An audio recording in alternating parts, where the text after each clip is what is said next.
Hello, good day po sa ating lahat. Nandito naman po tayo sa ating pong episode ng ating Tutorials 101 sa ating pong mga ka-IMG members. Magandang araw po muli. And I hope na tayo po ang bawat isa ay safe. Okay, so ngayon po is mayroon po akong ipipresent na video ngayon is yung ating pong dahil nalalapit na yung ating end ng this year, so 2020. So lahat po tayo ay nakapag-registered na ba sa ating accreditations, nakapag-renew na. So dito po sa aking presentation na to is aking tatalakayin ano yung kahalagahan, bakit ba mahalaga ang ang ating pagre-renew ng ating IMG accreditation. So dito is i-discuss ko yung a short na video sa aking ipipresent sa ngayong araw na ito sa inyong lahat. Okay, so bakit nga ba mahalaga ang mag-renew ng ating accreditations? Okay, so dito is of course yung ating pong IMG membership prepared. So dahil sa ang benefits na ito ay hindi mo may enjoy, mawawalan tayo ng access pag hindi tayo nakapag-renew ng ating accreditations. Okay, so itong aking i-discuss na to is yung tips, yung kahalagahan na sinasabi natin. Ano ba yung mga yon? So ito ay ilan sa ating mga benefits kapag hindi tayo nag-renew ng ating accreditation. Ito yung mga ilan lamang ang aking i-present sa ating presentation ngayong araw na ito. So first is yung ating unlimited medical consult at Kaiser Medical Center. So yung discount medical services for members and immediate family of members at sa Kaiser Medical Center. So ito ay napakaganda so itong ating benefits na ito is importante para sa atin. And then of course number 2 is yung ating dalawang eye frame per year. So ito ay ating pong maganda rin na ating benefits once na ikaw ay member. So meron tayo nito so pagka hindi tayo nakapag-accredit ng ating accreditation sa ating next year 2021, so ito po is mababaliwala itong mga benefits na ito. Okay, so ayan. So access to IMG membership portal. So mawawalan ka ng access so mahalaga yan. Pa? And then yung mga discounts sa ating mga financial products, and then si SMBC Ayala, and then yung mga atin sa mga car insurance and non-life insurance, etc. Discounts sa ating mga special courses. Yan po ay napakahalaga, discount sa ating auto program, and then discount sa ating pagpapadala sa ating partner na si Palawan Express. Okay, so ito po ay napakahalaga sa atin Okay, pa? Ito yung ating access to business opportunities. So yan ay maganda rin pong isang benepisyo ng isang member sa IMG.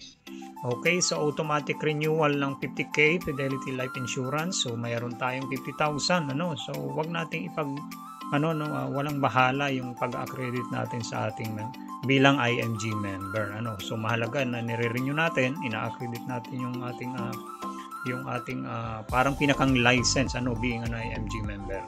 So kailangan natin ito is 500 peso in a year. So cover, binigyan tayo ng Fidelity ng at least 50,000 cover sa ating po mga member. So ayan, napakaganda. Okay, pa? Itong automatic renewal of free personal accident insurance and more.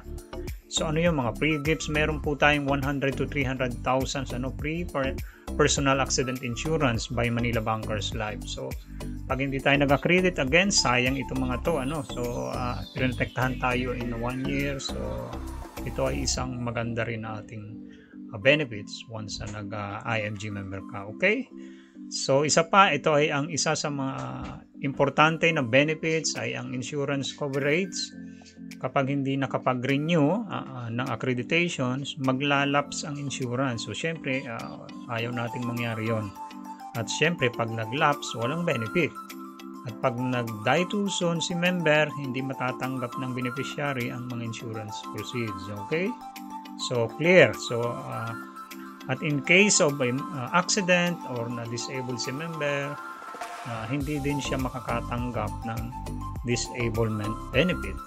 So again, ito po ay mahalaga na talaga nating nire-renew.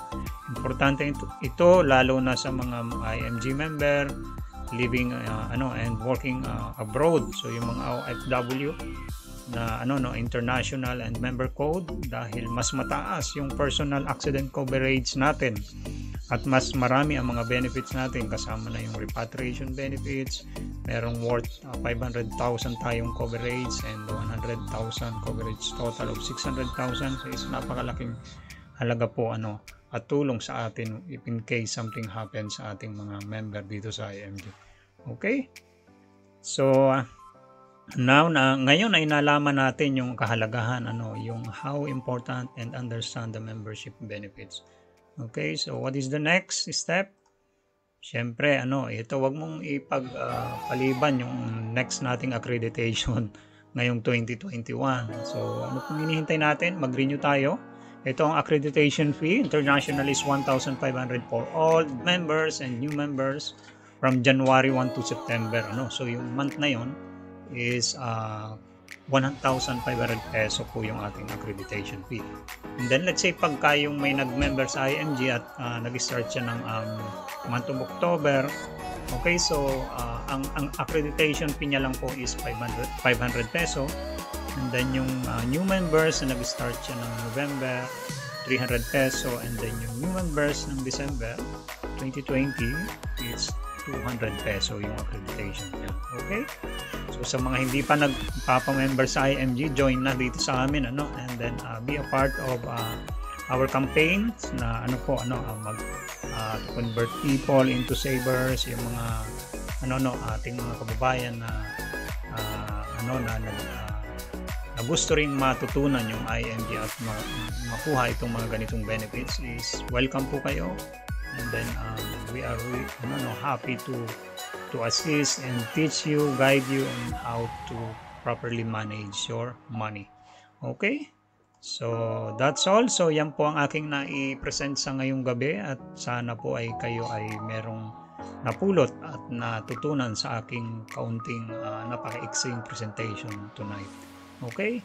So ang hinihintay ninyo is i-renew na natin. So yung portal nyo, i-access nyo na. So mapapansin nyo dito is accreditation valid ng December 31, 2020. So ako po is magre-renew na ng aking accreditations and pag na-renew na yan, so pupuntahan nyo lang po yung iyong Chaos 2. Ang aking pong next na video is, ang tabayanan nyo is aking i-launch din kung paano tayo renew ng ating accreditations using IMG Chaos 2. So kung paano tayo mag-upload and then mag-activate ulit ng ating accreditations sa aking next video. Okay?